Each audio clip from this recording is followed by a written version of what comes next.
వెంకయ్య నాయుడు గారు రాష్ట్రపతి అవుతారని అవ్వాలని మేమందరం ఆకాంక్షించిన పార్టీలు వేరైనా కూడా మన తెలుగువాడు ఢిల్లీలో మనకు ఒక గుర్తింపు గౌరవాన్ని తెచ్చినవాడు.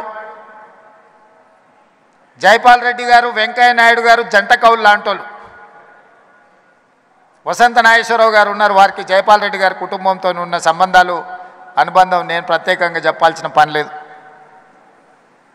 ఇప్పుడు ఢిల్లీలో నాయకత్వ లోపం కనిపిస్తున్నది. వెంకయ్య నాయుడు జైపాల్ రెడ్డి గారు అంతకంటే ముందు పివి నరసింహారావు గారు లాంటి ఎన్టీ రామారావు గారు లాంటి నాయకులు తెలుగు రాష్ట్రాల నుంచి మన వాళ్ళు అక్కడ ఉంటే ఈరోజు జాతీయ స్థాయిలో మనకు కొట్టొచ్చినట్టుగా నాయకత్వ లోపం కనిపిస్తున్నది. మనందరం ఆలోచన చేయాల్సిన సందర్భం వచ్చింది.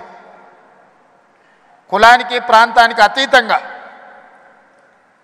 మన తెలుగువారి యొక్క నాయకత్వం, తెలుగువారి యొక్క అభివృద్ధి కోసం పనిచేసే బలమైన నాయకత్వాన్ని ఢిల్లీలో మళ్ళీ రాణించాలి. అలా రాణించే నాయకులు ఎవరున్నా ప్రోత్సహించాలన్న ఆలోచన ఈ వేదిక మీద నుంచి మనందరం కూడా నిర్ణయం తీసుకోవాల్సిన అవసరం ఉన్నది.